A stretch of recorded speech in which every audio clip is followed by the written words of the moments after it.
Assalamualaikum warahmatullahi wabarakatuh. Alhamdulillah wassalatu wassalamu ala rasulillah wa ala alihi wa sahbihi ajma'in amma ba'd. SIR പറ്റി ചില കാര്യങ്ങൾ ഉണർത്താൻ വേണ്ടിയിട്ടാണ് ഈ വീഡിയോ വന്നിട്ടുള്ളത്. നമ്മൾ SIR നടപടിയിലേക്ക് കടക്കുകയാണല്ലോ. എന്തെങ്കിലും തരത്തിലുള്ള ഭീതിയോടല്ല, മറിച്ച് ഉത്തരവാദിത്തത്തോടെയാണ് SIR സമീപിക്കേണ്ടത്. ഏറെക്കുറെ നമ്മളിൽ മിക്കവരും പ്രത്യേകിച്ച് രേഖകൾ ഒന്നും സമർപ്പിക്കാതെ പുതിയ വോട്ടർ പട്ടികയിൽ വരും. പക്ഷേ നമ്മുടെ ഭാഗത്ത് നിന്നുണ്ടാവുന്ന അലംഭാവം നമ്മുടെ വോട്ട് ചെയ്യാനുള്ള അവകാശം മാത്രമല്ല, പൗരത്വം വരെ നഷ്ടപ്പെടുത്തിയേക്കാം. അതുകൊണ്ട് വളരെ ഉത്തരവാദിത്തത്തോടെ കൂടി SIR സമീപിക്കുകയും നമ്മുടെ മക്കൾ, വീട്ടുകാർ, സുഹൃത്തുക്കൾ, കുടുംബക്കാർ, അയൽക്കാർ തുടങ്ങി എല്ലാവരെയും ഓർമ്മപ്പെടുത്തുകയും ചെയ്യുക. എങ്ങനെയാണ് SIR നടപ്പാക്കുന്നതെന്ന് നോക്കാം. നവംബർ 4 മുതൽ ഡിസംബർ 4 വരെയുള്ള തീയതികളിൽ BLO വീടുകളിൽ 2 ഫോമുകൾ നിങ്ങൾക്ക് തരും. വളരെ ചെറിയ ഫോം. നിങ്ങളുടെ വോട്ടേഴ്സ് ID കാർഡ് ഉണ്ടെങ്കിൽ പൂരിപ്പിക്കാവുന്നതേ ഉള്ളൂ. ഇതിൽ ഫോട്ടോ ഒട്ടിക്കാനിടമുണ്ട്. അതുകൊണ്ട് പുതിയ 2 ഫോട്ടോ സംഘടിപ്പിച്ചു വെക്കുന്നത് നല്ലതാണ്. ഇത് പൂരിപ്പിക്കുന്നതിന് മുന്നേ 2002 വോട്ടേഴ്സ് ലിസ്റ്റ് പരിശോധിച്ച് അതിലെ നിങ്ങളുടെ പേരും ഡീറ്റെയിൽസും കുറിച്ച് അത് BLO നൽകുന്ന ഫോമിൽ എഴുതേണ്ടതുണ്ട്. 2 ഫോമിൽ ഒന്ന് BLO ഒപ്പിട്ട് നിങ്ങൾക്ക് തന്നെ തിരിച്ചു തരും. അത് സൂക്ഷിച്ചു വെക്കണം. എന്തെങ്കിലും തരത്തിൽ പുതിയ ലിസ്റ്റിൽ പേര് വന്നില്ലെങ്കിൽ അപ്പീൽ നൽകാനുള്ള ഒരേ ഒരു രേഖയാണ് ഫോം പൂരിപ്പിക്കുമ്പോൾ 2002 ലിസ്റ്റിൽ പേരില്ലാത്തവർ പ്രത്യേകം ശ്രദ്ധിക്കേണ്ടത് എന്താണ്? ഇത്തരം ആളുകൾ 2002 ലിസ്റ്റിൽ നിന്ന് നിങ്ങളുടെ പിതാവിൻ്റെയും മാതാവിൻ്റെയും പേരും ഡീറ്റെയിൽസും കുറിച്ച് വെച്ച് വിവരങ്ങൾ BLO നൽകുന്ന ഫോമിൽ നൽകണം. അതിനുള്ള പ്രത്യേക കോളം അതിനുണ്ട്. മാതാപിതാക്കൾ ഇല്ലെങ്കിൽ അടുത്ത ബന്ധുക്കളുടെ നൽകുക.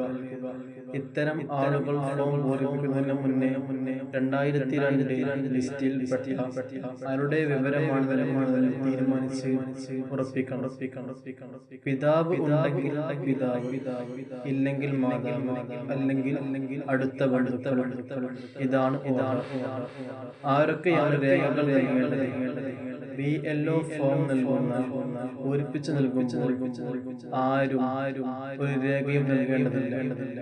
പിന്നീട് അവർ പറയുന്ന സമയത്താണ് രേഖകൾ കാണിക്കേണ്ടി വരിക. 2002 ലിസ്റ്റിൽ പേരുള്ളവരുടെ മക്കളും ഒരു രേഖയും ഒരു സമയത്ത് നൽകേണ്ടതില്ല. ബാക്കിയുള്ളവർ ജനന certificate, passport, Aadhaar, SSLC book തുടങ്ങി ഏതെങ്കിലും ഒന്നിന്റെ ഫോട്ടോ കോപ്പി BLO ആവശ്യപ്പെടുന്ന സമയത്ത് നൽകേണ്ടി വരും. 2004 ശേഷം ജനിച്ചവർ സ്വന്തം ജനന തീയതിയും സ്ഥലവും തെളിയിക്കുന്ന ഒരു രേഖയ്ക്ക് പുറമെ മാതാവിന്റെയും പിതാവിന്റെയും ജനന സ്ഥലവും തീയതിയും തെളിയിക്കുന്ന രേഖകൾ കൂടി കാണിക്കണം. വിവിധ നാടുകളിലേക്ക് വിവാഹം ചെയ്തയച്ച പെൺമക്കൾ ഫോം എങ്ങനെയാണ് പൂരിപ്പിക്കേണ്ടത്? 2002 ലിസ്റ്റിൽപ്പെടാത്ത കല്യാണം കഴിഞ്ഞ് ഇവിടേക്ക് വന്നവർ, മറ്റു നാടുകളിൽ നിന്ന് വന്നവർ, അവർ ആദ്യം താമസിച്ച ഇടത്തെ 2002 ലിസ്റ്റാണ് പരിഗണിക്കേണ്ടത്.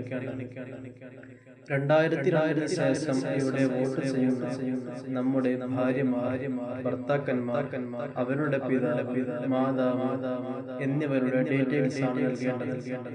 അതുകൊണ്ട് മുന്നേ താമസിച്ച ഇടത്തെ വോട്ടേഴ്സ് ലിസ്റ്റ് പരിശോധിച്ച് മാതാപിതാക്കളുടെ ഡീറ്റെയിൽസ് വെക്കണം. പ്രവാസികൾ എന്താണ് ചെയ്യേണ്ടത്? ഓൺലൈൻ ആയോ അല്ലെങ്കിൽ നാട്ടിൽ ഉള്ളവർക്കോ ഫോം പൂരിപ്പിച്ചു നൽകാം. അതിനെപ്പറ്റി പൂർണ്ണമായ തീരുമാനം ആയിട്ടില്ല. നാട്ടിലുള്ളവർ നൽകുന്നതാണ് നല്ലത്. വീട്ടിലെ ആരൊക്കെ ഫോം നൽകണം? കഴിഞ്ഞ ലോക്സഭ ഇലക്ഷനിൽ വോട്ടേഴ്സ് ലിസ്റ്റ് കണക്കാക്കി ഓരോ വീട്ടിലെയും വോട്ടർമാർക്ക് അവരുടെ പേര് വെച്ചുള്ള ഫോം ആണ് നൽകുന്നത്.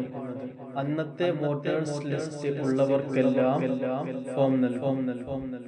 അവരെല്ലാം ഫോം പൂരിപ്പിച്ചു നൽകാത്തവരെ വോട്ടർമാരായി പരിഗണിക്കില്ല. ഇങ്ങനെ പൂരിപ്പിച്ചു നൽകാത്തവരുടെ ലിസ്റ്റ് പ്രസിദ്ധീകരിക്കും. അവർക്ക് ഫിയറിംഗ് ഇതുവരെ ഒരു വോട്ടേഴ്സ് ലിസ്റ്റിൽ ഇല്ലാത്തവർ എന്നാൽ 18 കഴിഞ്ഞവർ എന്ത് ചെയ്യണം? അവർ BLOയുടെ അടുത്ത് നിന്ന് പ്രത്യേകമായി ഒരു ഫോം കൂടാതെ പുതുതായി വോട്ട് ചേർക്കാനുള്ള വേറെ ഒരു ഫോം വാങ്ങി പൂരിപ്പിച്ചു നൽകണം. ഇതെല്ലാം BLOയുടെ കയ്യിൽ ഉണ്ടാകും. ചോദിച്ചു വാങ്ങി വോട്ട് ചേർക്കണം. ഓർക്കുക, അടുത്ത SIR വരുമ്പോൾ ഈ ലിസ്റ്റാണ് പരിഗണിക്കുക. ഇപ്പോൾ വോട്ട് ചേർക്കാതിരുന്നാൽ അപ്പോൾ പുതുതായി വോട്ട് ചേർക്കുന്നവർ സ്വന്തം ജനനസ്ഥലവും തീയതിയും ഉള്ള ഒരു രേഖയും കൂടാതെ മാതാവിന്റെയും പിതാവിന്റെയും ജനനസ്ഥലവും തീയതിയും തെളിയിക്കുന്ന രേഖയും ആവശ്യപ്പെടുന്ന സമയത്ത് നൽകേണ്ടി വരും. മരിച്ചു പോയവരെ എന്ത് ചെയ്യണം? വോട്ടേഴ്സ് ലിസ്റ്റിൽ പേരുള്ള മരിച്ചു പോയവർക്ക് വേണ്ടി പ്രത്യേക ഫോം BLOമാരുടെ കൈവശം ഉണ്ടാവും. അത് പൂരിപ്പിച്ചു കൊടുത്താൽ അവരെ SIR നിന്ന് ഒഴിവാക്കും. ഈ ഫോം BLOയുടെ കയ്യിലുണ്ടാവും. 2022 ലിസ്റ്റിലുള്ള പേരിലും അഡ്രസ്സിലും തെറ്റോ മാറ്റമോ ഉണ്ടെങ്കിൽ തിരുത്താൻ പറ്റും. അതിനുള്ള BLOമാരുടെ കയ്യിൽ ഉണ്ടാവേണ്ടതാണ്. പക്ഷേ തിരുത്തി കിട്ടണമെങ്കിൽ അതിന് ആവശ്യമായ രേഖകൾ ഫിയറിംഗ് സമയത്ത് നൽകണം. എന്തൊക്കെ രേഖകൾ സൂക്ഷിച്ചു വെക്കണം? 2004 ശേഷം ജനിച്ചവർക്ക് മറ്റു ഏത് രേഖയെക്കാളും പ്രധാനം ജനന സർട്ടിഫിക്കറ്റാണ്. ഇല്ലെങ്കിൽ SSLC book, college certificate, passport etc. ബാക്കിയുള്ള SSLC, പാസ്പോർട്ട്, ജനന സർട്ടിഫിക്കറ്റ്, ആധാർ കാർഡ്. ആധാറിനെ പലപ്പോഴും രേഖകളെ ഉൾപ്പെടുത്താത്തതിനാൽ ബാക്കി രേഖകൾ ഉണ്ടെന്ന് ഉറപ്പാക്കിയാൽ നമ്മുടെ വോട്ട് അവകാശത്തെ ആർക്കും ഒന്നും ചെയ്യാനാവില്ല. പ്രത്യേകമായി ശ്രദ്ധിക്കുക, BLOമാർക്കും അവരുടെ മുകളിൽ ഉള്ളവർക്കും ഇതിന്റെ നടത്തിയ അവ്യക്തകൾ ഇപ്പോഴും ഉണ്ട്. 20 വർഷം മുമ്പ് നടന്നത് വീണ്ടും ചെയ്യുമ്പോഴുള്ള പ്രശ്നമാണ്. അതുകൊണ്ട് മുകളിൽ പറഞ്ഞതിൽ ചില വ്യത്യാസങ്ങൾ ഉണ്ടാവാനിടയുണ്ട്. ഇത്രയും പറഞ്ഞു SIR എന്നാണ് മനസ്സിലായിട്ടുണ്ടാവും എന്ന് വിചാരിച്ചു. അസ്സലാമു അലൈക്കും വറഹ്മത്തുള്ളാഹി തആല വബറകാതുഹു.